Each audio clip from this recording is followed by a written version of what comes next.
सोलापूर महानगरपालिकेने कोट्यावधी रुपयांच्या प्रशासकीय कामांच्या मंजुऱ्या दिल्या आणि प्रत्यक्षात वेगवेगळ्या निविदा काढून दलित वस्त्यांचा निधी अन्यत्र वळविला आहे। यात अधिकारी आणि ठेकेदार यांचा संगनमत आहे, असा आरोप आरबी दयावान ग्रुपच्या वतीनं आयोजित पत्रकार परिषदेत आज करण्यात आला। त्यांच्यावर अॅट्रॉसिटी ऍक्ट नुसार गुन्हे दाखल झाले पाहिजे अशी आमची प्रथमतः पहिली मागणी आहे। दुसरी मागणी अशी आहे की 2022, 23 आणि 24 या कालावधीमध्ये 12 प्रशासकीय मंजुरी आहेत।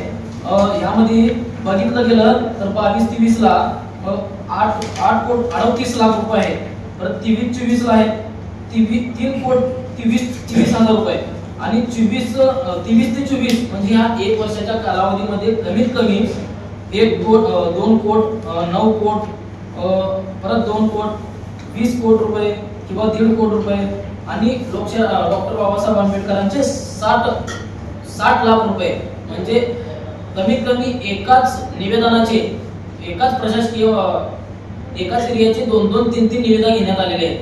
म्हणजे प्रभाग 4चं जर काम कांबळे घरापासून ते नदाबच्या घरापर्यंत यामध्ये टेंडर आहे, ह्याला मक्ता जरी 9 लाख रुपयाचा मंजूर असताना परत त्याच्यावर डॉक्टर बाबासाहेब आंबेडकरांचा मक्ता घेण्यात आलाय। त्याच्यावरच मूलभूत सुविधा आणि नगरोत्थान म्हणजे असे जे कमीत कमी 12 योजना आहेत, या 12 योजनेचं काम या महापालिका प्रशासनाचे आता जे संबंधित असलेले नगर अभियंते अधिकारी हे एकाच निवेदनाचे 4 वेळा म्हणजे एकाचे टेंडर काढून आणि त्याचे पैसे लुटण्याचं काम संबंधित पूर्ण महापालिकेला लुटण्याचं काम हे संबंधित अधिकारी करत आहेत। त्यांची सखोल चौकशी झाली पाहिजे, ते संबंधितांवर त्यांच्यावर गुन्हे दाखल झाले पाहिजे। विश्वभूषण कांबळे यांनी याबाबत सांगितलं, महापालिकेकडे याविषयी वारंवार तक्रारी दिल्या आहेत। दलित वस्त्यांच्या सुधारणासाठी मंजूर असलेला निधी अन्यत्र देणे हे अयोग्य आहे। संबंधित दोषी अधिकारी आणि ठेकेदार यांच्यावर कारवाई करावी, या मागणीसाठी येत्या सोमवारपासून आमरण उपोषण करणार आहोत।